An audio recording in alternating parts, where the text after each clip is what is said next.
one. So Nvidia unlocks all of this new power for video games. Why gaming first?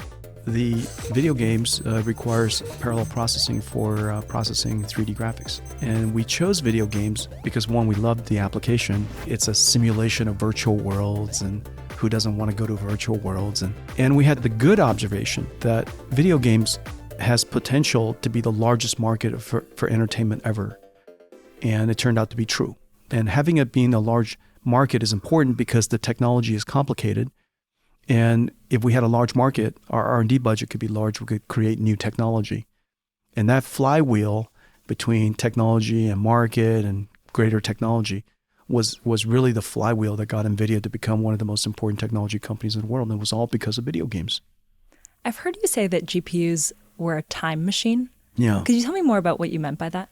A GPU is like a time machine because it lets you see the future sooner. One of the most amazing things anybody's ever said to me was a quantum chemistry scientist. He said, Jensen, because of NVIDIA's work, I can do my life's work in my lifetime. That's time travel. He was able to do something that was beyond his lifetime, within his lifetime. And that's because we make applications run so much faster. And you get to see the future. And so when you're doing weather prediction, for example, you're seeing the future. When you're doing a simulation, a virtual city with virtual traffic, and we're simulating our self-driving car through that virtual city, we're doing time travel. So parallel processing takes off in gaming, and it's allowing us to create worlds in computers that we never could have before. And gaming is sort of this first incredible case of parallel processing unlocking a lot more power. And then, as you said, people begin to use that power across many different industries. The case of the quantum chemistry researcher. When I've heard you tell that story, it's that he was running molecular simulations in a way where it was much faster to run in parallel on NVIDIA GPUs even then than it was to run them on the supercomputer with the CPU that he had been using before. Yeah, that's true. So, oh my God, it's revolutionizing all of these other industries as well.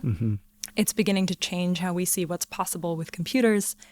And my understanding is that in the early 2000s, you see this and you realize that actually doing that is a little bit difficult because what that researcher had to do is he had to sort of trick the GPUs into thinking that his problem was a graphics problem. That's exactly right. No, that's very good. Well, So you did some research. So you create a way to make that a lot easier. That's right.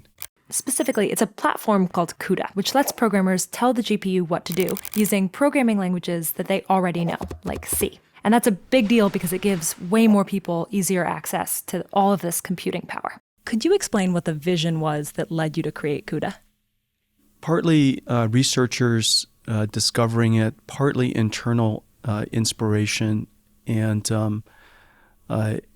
partly solving a problem. And a lot of interesting ideas come out of that soup. Some of it is aspiration and inspiration. Some of it is just desperation. And so in the case of CUDA, it was very much the same way.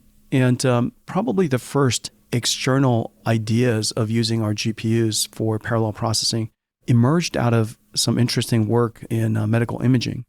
A couple of researchers at Mass General were using it to do CT reconstruction. They were using our graphics processors for that reason, and it inspired us. Meanwhile, the problem that we're trying to solve inside our company has to do with the fact that when you're trying to create these virtual worlds for video games, you would like it to be beautiful, but also dynamic. Water should flow like water, and explosions should be like explosions. So there's particle physics you want to do, fluid dynamics you want to do, and that is much harder to do if your pipeline is only able to do computer graphics.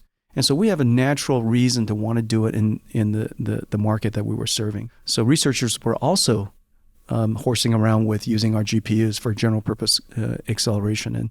And so there are multiple factors that were coming together in that soup.